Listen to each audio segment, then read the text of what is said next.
Welcome to the website talk show. Welcome. This is the 12th week. It's amazing, right? Thank you so much. And actually, this week, I was meant to have someone, but I there was like a change in appointment. A change in planning, and yeah. So by next week we should have at least two people here, also one person. So I'm like I said, it's not going to be like every week, but maybe like maybe one every 2 weeks or so, or every month. Somebody's still going to say something, you know what I mean, just to get other people's opinion about it, because Christianity, I'm not the only one in Christianity. There are thousands, billions of people who are Christians. So it's good to get other people's idea about these topics, because it's I believe they are burning topics for some people, or the things that maybe prevent people from actually wanting to serve God rightly, if you got what I mean, or serve God truly. So it's not all the questions that is for everybody, that is for one person. So lots of people have different things that kind of prevent them from wanting to actually even step their foot in church, or being among Christians, or even like be recognized as a Christian, because of one thing or the other that is bothering them. So yeah, I believe this is going to help one way or the other. It's going to help people. Anyway, here we go. Today's topic is about, last time I mentioned about why do we go to church when we are the church. I mentioned last time, and this time is just the kind like types of churches that we can go to, or as we mentioned in the Bible, right? So types of churches that we can go to, right? So I'm going to first of all, mention the churches that were written in the Bible, and also I'm just going to also reiterate what I said the church is last week. So last week, as I said, the church is a group of Christians in assembly, all Christians living in the world, as in gathering together. Right, when they gather together, they become a team, and the team is called a church, right? And the worship is, and the reason why they are meant to come together is for them to teach each other to love God, or for them to love God with all their heart, with all their mind, right? And yes, serve Him, right? And the other purpose is to love their neighbor as themselves, right? Also, they love themselves and love the neighbor, and also letting other people know about Christ, about the God that just heaven. So that is what it's really about. So now, when we talk about the churches mentioned in the Bible, right? I'm going to first of all go to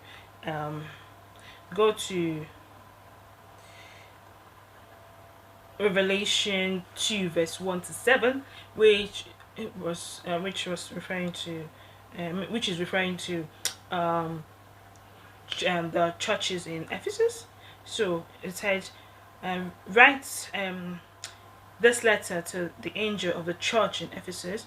This is the message from the one who holds the 7 stars in the right hand, the one who works among the 7 gold lampstands. I know all the things you do.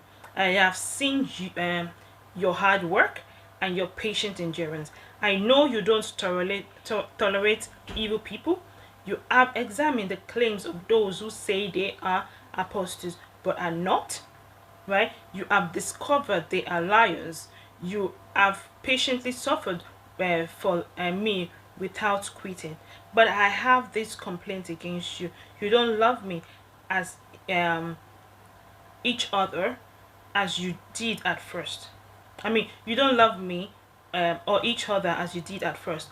Look how far you have fallen. turn back to me and do the works and do the works um and do the works you did at first. If you don't repent, I will come and remove your lampstand from its place among the churches. But um this is in your favor. You ate the evil deeds of the Nicolaitans, just as I do. Anyone with ears to hear must listen to the Spirit and understand what He is saying to the churches. To everyone who is victorious, I will give fruits from the tree of life and the paradise of God. So this people, this set of this church, the churches in Ephesus, they are mainly people who were initially like well, Bible is actually self-explanatory. They were initially in love with God. They love God so much. They love each other so much, right? And they ate evil deeds, right? They when they know about any priest that is not that a priest that is not good, they kind of like they sorry so they examine the priest to determine if they're good or not, right? So they're able to study to know more about people, right, about liars and all that. So they were kind of like passionate about Christ, right? But as maybe the years went by, right, they sort of like because maybe because of they were focusing on the liars and all the other, and I don't know what happened, but can say that maybe yeah, they just lost their way a little bit, right? And they maybe stop loving each other and stop loving God and just yeah. Because if for example, if you're among Christians and then you see fellow Christians lying or fellow Christians being uh, doing something they don't meant to do, and maybe it's like kind of reoccurring, you understand? So as in maybe they just didn't feel it was right for them. So I don't know, but God kind of admonished them and kind of told them to go back to what they were doing before, because what they were doing before was right. They should go back to it and love Him and love other people, right? And love each other, right? So that's what so that's like what this that's what has been explained here, right? So I'm going to go to Revelation 2, the same Revelation, but verse 8 to 11. So now this is talking about the churches in Smyrna, right? Smyrna, right? So he said, write this letter to the angels of the church in Smyrna. This is a message from the one who is the first and the last, who was dead but is now alive. I know about your suffering and your poverty, but you are rich. I know the blasphemy of those opposing you. They say they are Jewish, but they are not, because their synagogue belongs to Satan, right? Don't be afraid of what you are about to suffer. The devil will throw some of you into prison to test you. You will suffer for 10 days. But if you remain faithful, even when facing death, I will give you the crown of life. Anyone with ears to hear must listen to the Spirit and understand what He is saying to the churches. Whoever is victorious will not be harmed by the second death. Okay, so this particular church, they are not wealthy. They are living in poverty, but they're still like with that. They're still serving God. They still believe in God. They still have faith, right? They were still serving God irrespective of their wealth, what they had or what they didn't have. So they were still serving God, but they were suffering. They were doing that. They were suffering, and they needed to be rich. They needed finances. They needed their finances to help them to help them with the fortunes of the gospel. However, they in this case, God has even told them that they're still going to suffer for 10 days and still, yes, He said He's going to help them. If you get me, but I guess these ones were known to like not have a lot, right? Yeah. Um, and then I'm going to go to um, the same chapter, chapter 2, verse 12 to 17. This one is talking about the church in Pergamum. Oh, Pergamum. Write this letter to the angels of the church in Pergamum. This is a message from the one with the sharp two-edged sword. I know that you live in the city where Satan has his throne, yet you have remained loyal to me. You refuse to deny me even when Antipas, my faithful witness, was martyred among you there in Satan's city. But I have a few complaints against you. You tolerate wrong um, some wrong among you whose teaching is like that of Balaam, who showed Balak how to trip up the people of Israel. He taught them to sin by eating food offered to idols and by committing sexual sins. In a similar way, you have some Nicolaitans among you who follow the same teaching. Repent of your sin, or I will come to you suddenly and fight against them with the sword of my mouth. Right? So anyone with ear must listen to the Spirit and understand what he's saying to the churches. Right? So yeah. So basically these ones are like they encourage people who serve idols, really, right? Yes, they believe in they believe in God. They're loyal, right? They're in the city whereby it belongs to Satan. Like, yeah, they're Satan worshippers and all that. However, they're still faithful witness. They're still like so they did not deny God, right? But they're able to tolerate people who serve idols, um who um are devil worshippers, really. So and then in that case they are able to tolerate sexual immoralities, sexual immoralities, and then yeah. So they are kind of surrounded by things like that, right? However, they still believe in God. So based on that, so um yeah, that's what that's what this is about. I'm going to talk about the church, which is the church in Thyatira, right? Which is said which is from verse 18 to 29. It said, write this letter to the angels of the church in Thyatira. This is a message from the Son of God, whose eyes are like flames of fire, whose feet are like polished bronze. I know all the things you do. I have seen your love, your faith, your service, and your patience, endurance, and I can see your constant improvement in all these things. But I have this complaint against you. You are permitting that women, right, that Jezebel, who called herself a prophet, to lead my servants astray. She teaches them to commit sexual sins and to eat food offered to idols.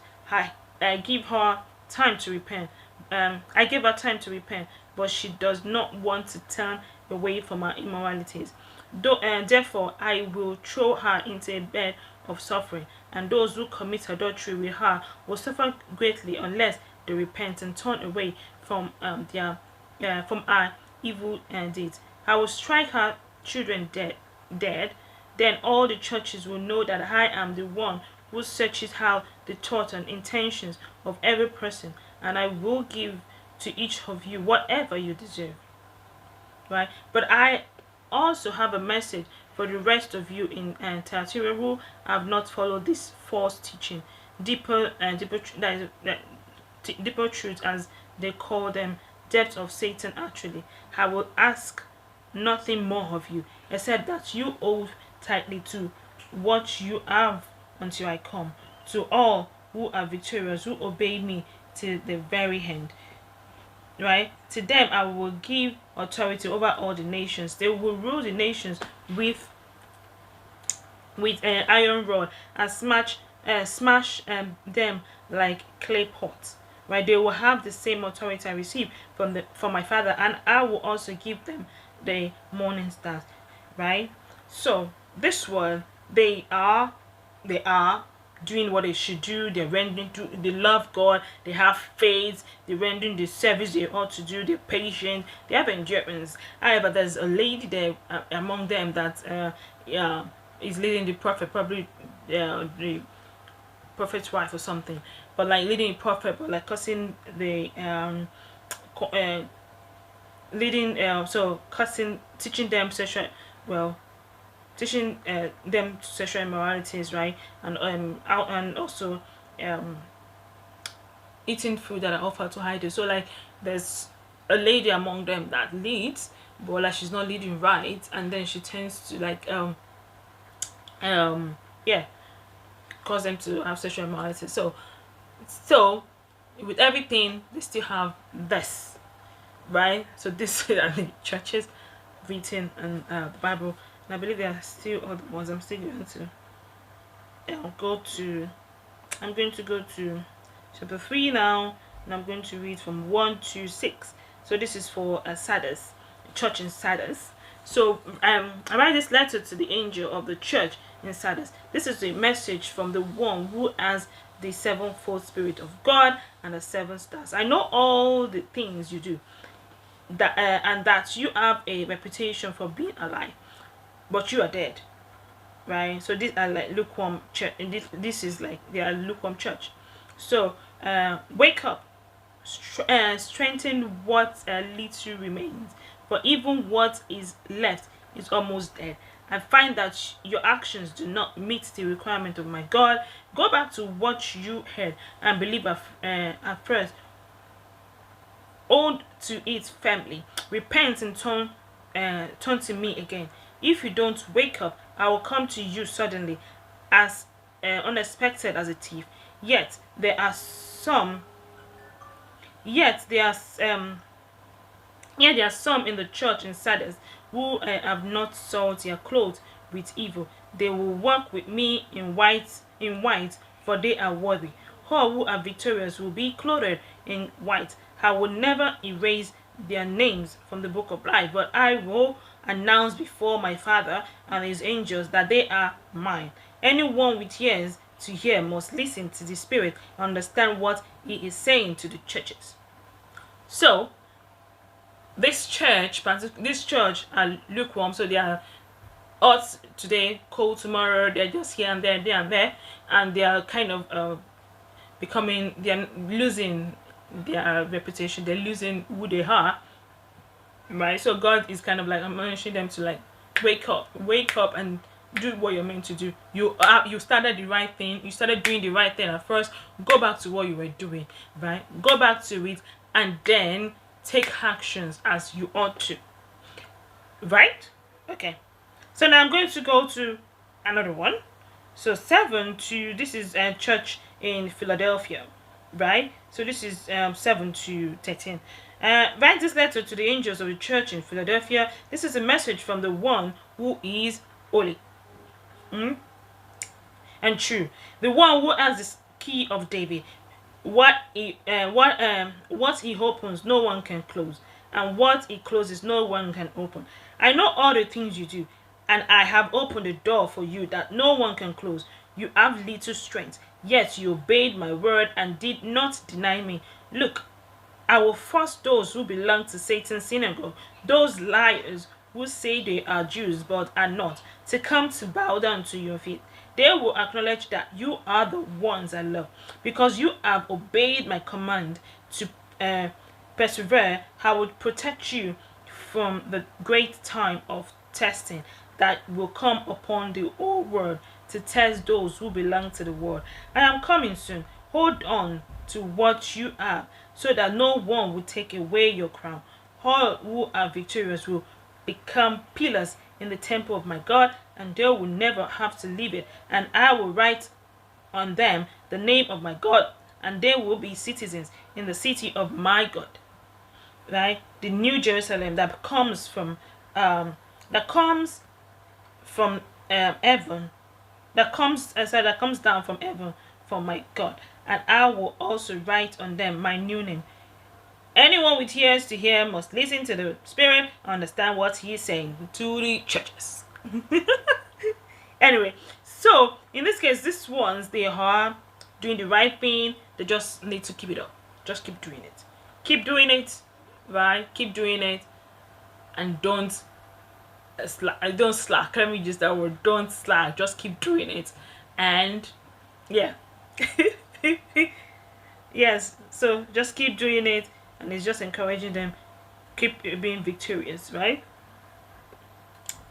So even though, and in this case, they don't have much strength, they don't have much resources and all that, but still, yeah, they're doing the right thing with the little they have. So they were doing everything, the little they had, and yeah, that's it. And they did everything the way they were meant to do it. And yes, God is saying, go ahead, keep at it, don't give up. You become better, right? Philadelphia Church, una well done, una well done. Okay, so I'm going to go to verse 14 to 22. So this is the Laodicea church, right? The church in Laodicea. So I write these letters to the angels of the church in Laodicea. This is the message from the one who is the Amen, the faithful and true witness, the beginning of God's new creation. I know all the things you do, that you are neither hot nor cold. I wish for you were one of the other, but since you are like lukewarm water, oh, neither hot nor cold, I will spit you out of my mouth. You say, I am rich, I have everything I want. I don't need a thing. You don't realize that you are wretched and miserable and poor and blind and naked. So I advise you to buy gold from me, gold that have been purified by fire. Then you will be rich. Also buy white garments from me, so you will not be shamed by your nakedness, and ointment for your eyes, so you will be able to see. I correct and discipline everyone I love, so be diligent and turn from your indifference.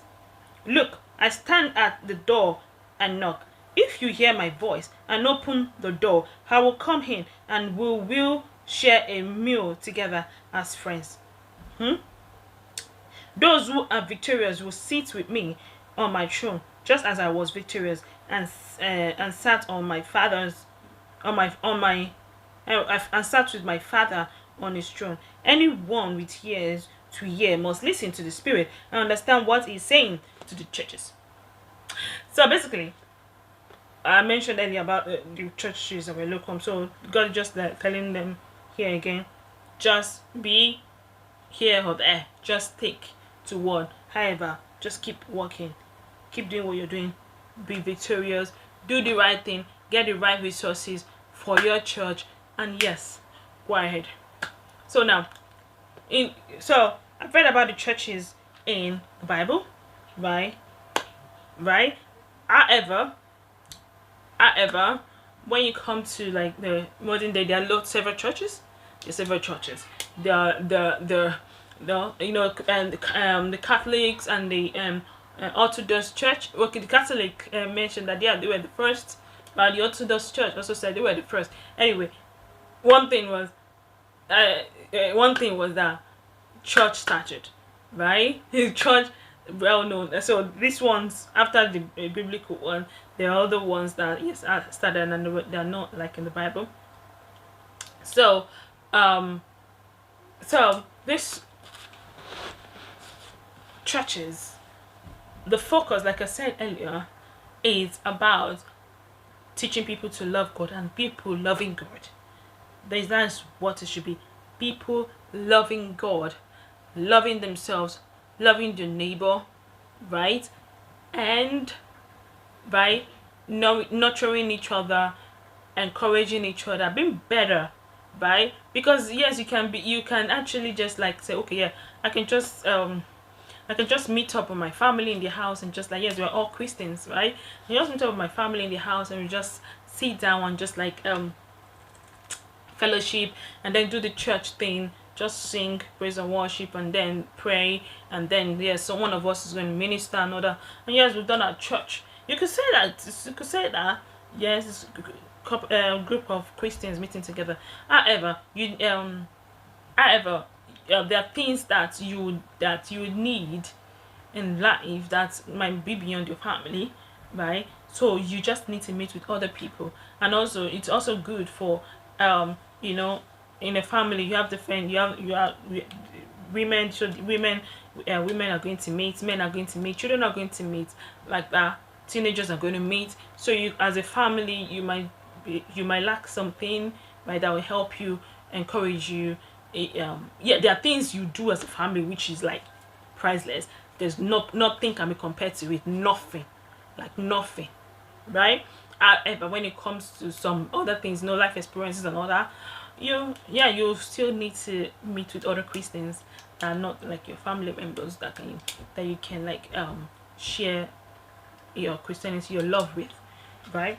So that is that. So I know, you know what? When I was looking at it, it's just like as if I was in a theology school or something. But hey, so anyway, there are lots of Christians. You know, there are a lot of denominations. Like, I looked at the list and I was like, how come Christians have not taken over the world? Like, oh my goodness, and because these are just denominations, right? And then in these denominations there are several churches, like everywhere, because there's some places you go to, maybe like on one street, right? There'll be like 10 churches, different names, different things, and you do, right? And you just like be wondering, as in, oh my goodness. One thing is that there are different doctrines, different ideologies, different things that, some, like I mentioned last week, there'll be maybe like elders or somebody, people will just like start the church together, and then they started it up with different ideology. Yes, the aim is to serve God, to love God, and yes, to bring people to Christ and all that. However, there's something attached to it. There's something attached to it. There can be political reasons for starting up a church. There can be financial reason for starting up a church. It can be traditions, can be anything. It can be even immigration. It can be anything. It can be anything that will start up a church, right? However, it's bound to be like people are said to, like, they're meant to have, pastors are meant to be called, right? They're meant to be called to serve in a, so because when it comes to the churches, right, they have a purpose, they have things that they are fulfilling, in people's lives. I know, right, because there are bigger churches which are like, they're well known, right, and they've made the impact, they're meant to make, right? While there are some smaller churches that are just like upcoming, they're starting up, if you go, I mean, still, yeah, they have their own reason for starting it up, right? They have their own reason for starting it up. And so when it's more or less like when you say that you need to find your tribe, you need to find where you belong, right? You need to find, for example, you might go to a church, right? Because maybe you might go to a all white church, or black church or something, or maybe youth church or student church, if you get me. But they're not meant to be. These churches are like that. Some churches are like that, but still, yeah, they're still family church. It's still church that like kind of like for everybody, right? Because they have the resources, they have the capacity, they have things to help everybody to feel comfortable in the church. They have it, right? They have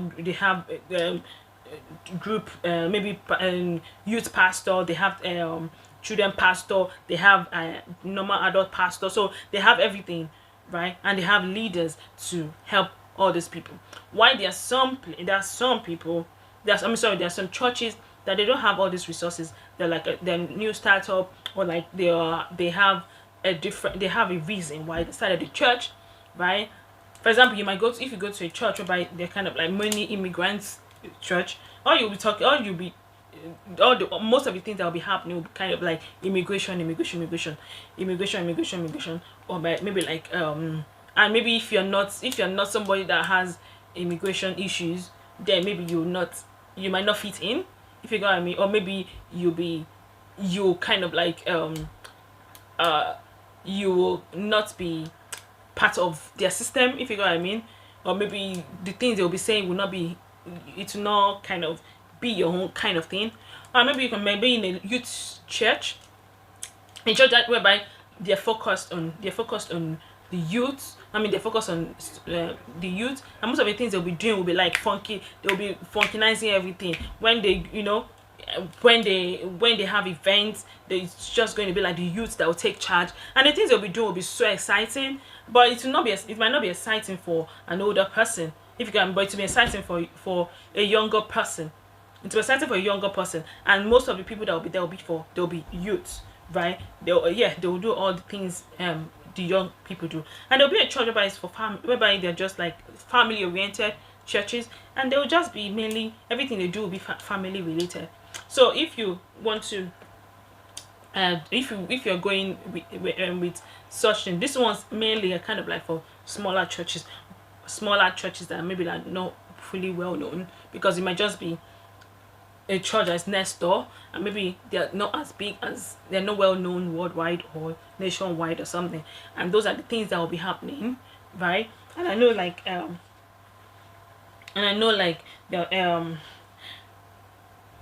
so it's either you go to the one whereby you say that, oh yeah, they are well known, and wherever they maybe might be 1 hour away from your house. They might be 1 hour away from your house, or 2 hours away from your house, because you feel that yes, they are well known and they have the resources for you to fit in, right? You will do that, right? And if you just want to say, okay, I just want a church, whether I fit in or not, just want a church that's close to me, that's just like a 5 minutes walk away, right? And you just like go there, whether you fit in or not, it just means that maybe you might not be as committed as you ought to, if you get me. But it's encouraged. What it's encouraged is for you to go to a church that you are able to serve, be part of the team, contribute to the team, right?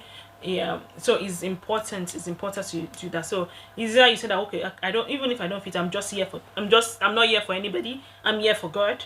If you got me, if you say yes, I'm here for God, and then all you do is just like, yeah, just do my thing, serve my God, and go, right? But it's important to be in a place where you fit in, where you are able to contribute, and because church is a place whereby you build a family, right? It's more or less like, according to Roy, it's more or less like a second home, right? It's more or less like a second home for everyone, right? So you're meant to build a family in your church, right? And these are like for churches that are not well known, right?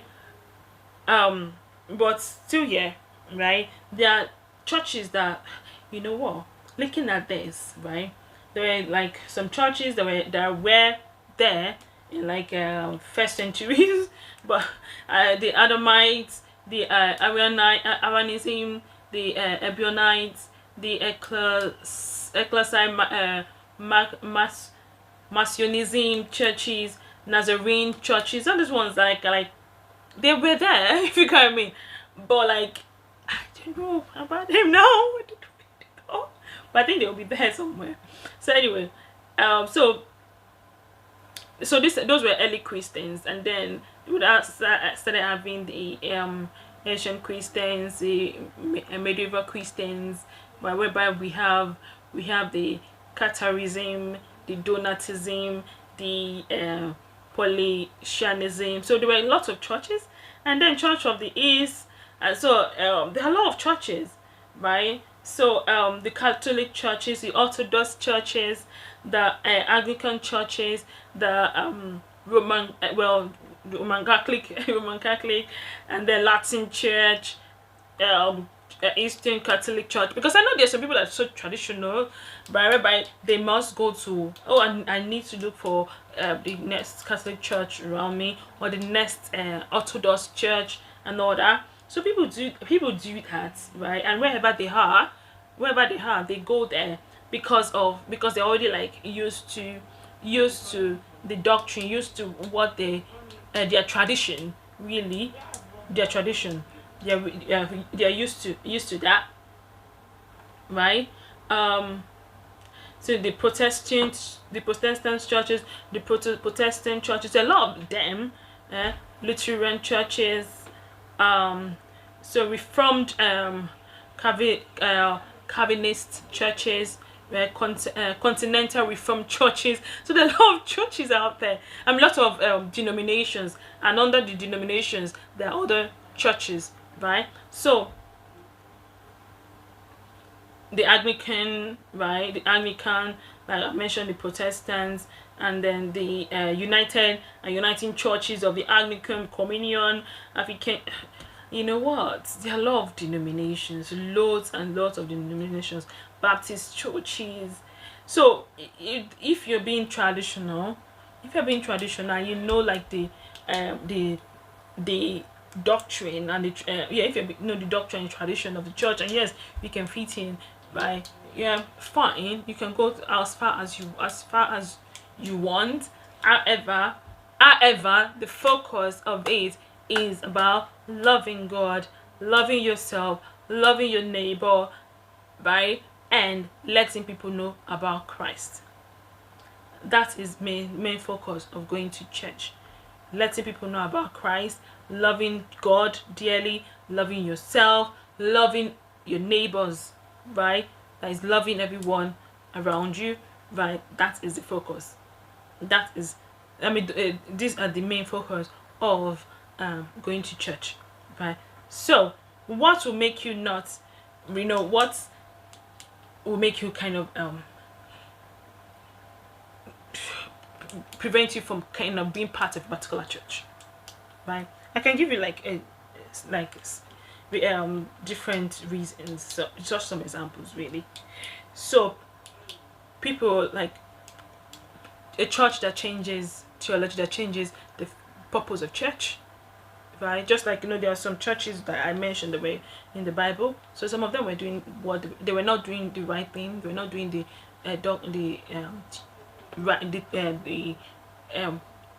purpose.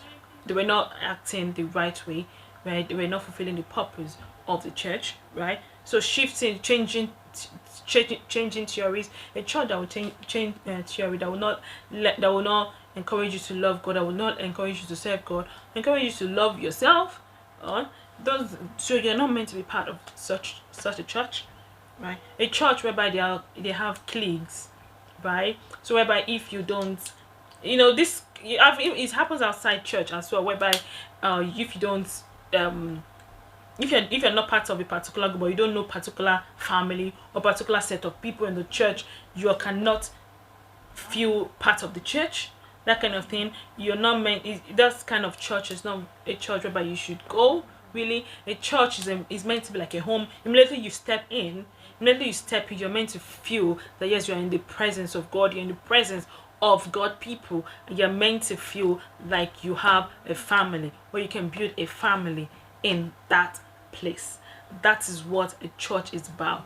You go there, you step in from the beginning.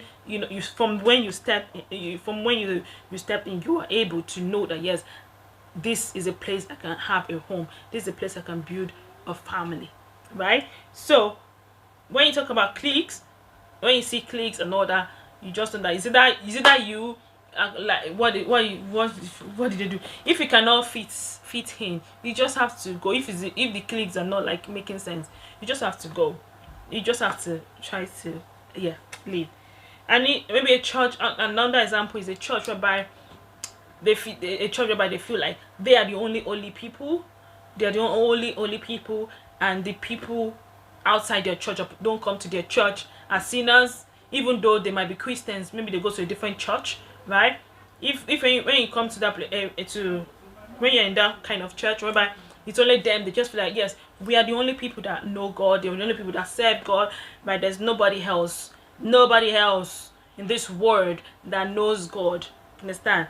And even though, as in, yeah, like I said, even though they're Christians, so those kind of people and those kind of churches are not churches that you should kind of like want to be in, because it's not only, they're not the only people, they're not the only Christians in the world. They're not the only Christians in the world. So another one are like churches whereby when something happens, when you do something, or maybe when you do something, they just kind of like disgrace you or something in presence of everybody, right? They disgrace you, or maybe they backbite. I know when it comes to backbiting, I think backbiting, I can say that backbiting happens everywhere. Yeah, but like there's some churches whereby you to be kind of like you be very embarrassed when things happen. Maybe you're not, maybe you're, I don't know, there are things that maybe they'll be picking on to kind of blame you, or like to shame you, or to embarrass you. If you get what I mean, you are kind of name called or something like that. So that place is not a church. It's not a place to be. It's not a place to be, right? And now other churches whereby, yes, because it's not like, just like I mentioned, like in the Bible, the other churches whereby, yes, they started originally knowing God, serving God, right? And then maybe along the way, maybe pursuit of one thing or the other, pursuit of money, or like pursuit of fame, pursuit of identity, competition, wanting to be the best, wanting to be the one that the pastor speaks to, or the pastor wanting to be the one that's is talking to the president, or the or like just to be well known. And that maybe that's the focus. If that's the focus, that means God is no longer the focus. So rather it's more or less like a self wanting. They want to be known, they want to be popular, for their own benefit, not for the benefit of the church, not for the benefit of the fortunes of the gospel, but rather for the benefit of themselves, right? So that kind of gathering is not a gathering to be part of. So, and there's another gathering whereby they are perfectionists. They are perfectionists, whereby when some for example, there's somebody there that has stolen, or that has done something awful, right? So instead of like ensuring that kind of thing stops, it's not by shaming them, but kind of trying to, so it's kind of like people's wrongdoing is well known. Let's put it that way. People's wrongdoing is well known, and it's encouraged, right? By them kind of like making it seem like they are all perfect, even though what they've done is wrong. And it's kind of like there's no safety net, there's no safety for other people, right?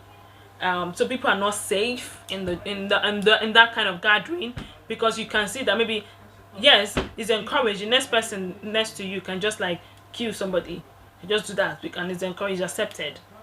That kind of gathering, it's not. It's even though, yes, he's dead, that yes, we are forgiven, but even I mean, yeah, we have the spirit, we have the gift of forgiveness and all that. It doesn't mean that how can we, according to the Bible, how can we continue with sin that grace may abound? If you get what I mean. If you know that somebody is doing something wrong, it's still important to let them know, to correct them, but not by shaming them. If you get what I mean, not the shaming, because I mentioned about the shaming one.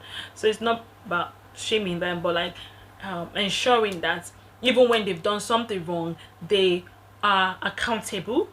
If they need to go to the police, they go to the police, and yes, they own up to what they've done. That kind of thing. It's not like you say that yes, you've killed somebody, or you've done something bad to somebody, yeah, come and hide here. Yes, you're meant to hide in the church. Yes, you are meant to, church is meant to be like, yes, a safety net for everybody. However, it's not meant to like accept, condone evil deeds. If you've done something, be accountable for it. If you need to be punished for it legally, you have to be punished for it legally. If you need to be yeah, I think, yeah, that's just how I'm going to like explain it. So there's also some churches whereby they just don't welcome kids, so they don't accept. So if in that kind of thing, if you have a family and you have children, are you going to leave your children at home and then go to church, that kind of thing? Or are you going to have a babysitter in church or something? Or I mean, babysitter. Well, if you get me, you can't do that. So I'm just going to just, so those are the examples of kind of churches that you shouldn't like as in you shouldn't go, or when you go and you observe it, you just have to leave. So I'm going to I think I know there are a lot of things to say about this. But it's important to know the church that you belong to, that you fit into. Because for example, if you go to a church and whereby for example you're earning 20k, right, and then you go to a church whereby you have people who are earning 200k, 500k, you understand, you are now going to be like, you might not, it's important, yeah, is when you get there, it's important for you to cut your coat, to do what you're meant to do, but not like be intimidated by those people, if you know what I mean. So if if you're able to manage and fit into them, fit in with them, then you'll definitely get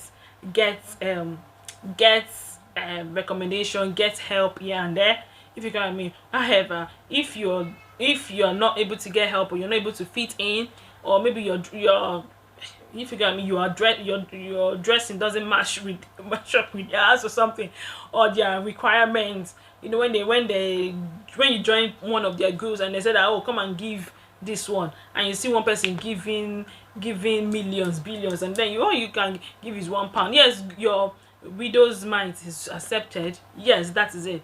Your widow's mite is accepted, but for your own mental health, and then for your own self-esteem, you might not want to be in that church, except you have a link. You have somebody there who will say that yes, which is possible.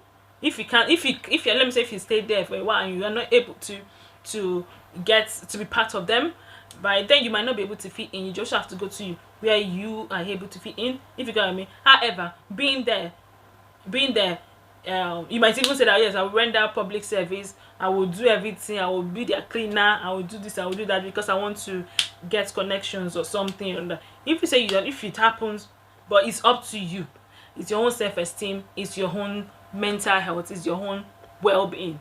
So if you want to do that, fine. So what matters is where you fit in. And if, for example, if you go to another place whereby yes, if it's the other way around, whereby yes, they don't, what they do is maybe they have different, your level is a bit in life is a bit I know there are different ideologies, there are different things that can affect people mentally. Even though you're trying to serve God, there are things that can affect you mentally, there are things that can affect you emotionally, there are things that can affect your self-esteem and all that. So if you are in such gathering, it's better not to encourage it, but you can still keep at it, you can still try. There's no point in saying that you shouldn't try. You can try, right? But if you can't fit in, you just have to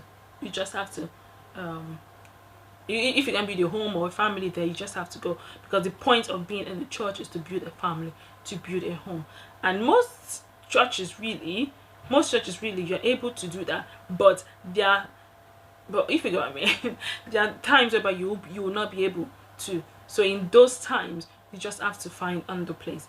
And there are a lot of churches out there, like I mentioned. You might be on in the street, and then there will be there'll be like 10 or 20 churches on that street, right? You can do that. You just make sure wherever you are, you fit in. And if you want to like say, okay, I want to serve in one, and maybe I'm able to contribute if you, for example, if you want to contribute, I can contribute here, or I can contribute in another church, and then yeah, if you can do something, what's most important is you serving God, making sure that yes, you do your bit for the furtherance of the gospel. You know, just like in your home, you spend lots of time in your home. When you go to work, you spend lots of time at work. Your church is another place again where you spend lots of time, right? So wherever you spend lots of time, you have to make sure that yes, is a comfortable place for you, right? For yourself, for your mental health, for yes, you're serving God. It's important you serve God. It's important you love God. And it's important you love yourself. It's important you love your neighbors. It's important you love everyone around you. Right? So in those loving, in those all in loving, right? You need to take care of yourself. You need to take care of your mental health. You need to take care of everything that concerns you. Right? So it's your decision. So whatever you decide, you go with, right? And God is going to back you up, right? And yes, I know whatever God has laid in your heart, right? God is going to give you the strength, the grace to accomplish those things, right? So so if God can minister to you and tell you that church is where you are meant to be, and then you do what you're meant to do, and God is going to teach you how to be, how to do it, right? So I'm just going to, I know there are I'm still going to talk about this more. I'm going to talk about this, about, so there'll be more topics about churches and all that. So yeah, look for a good church for yourself. Be part of a team. You're a Christian, you've accepted Christ as your Lord and personal Savior. That's a good step, right? So whilst you've done that, you need to be part of a family, part of a team, right? So please go ahead and be part of a team, and part of the right team. Love you guys. Today I'm not singing. Oh my! The 12th week I'm not singing. I'm not singing for the 12th week. Don't worry, next week I'm gonna sing. Alright. Love you guys. Bye. Thank you. Bye.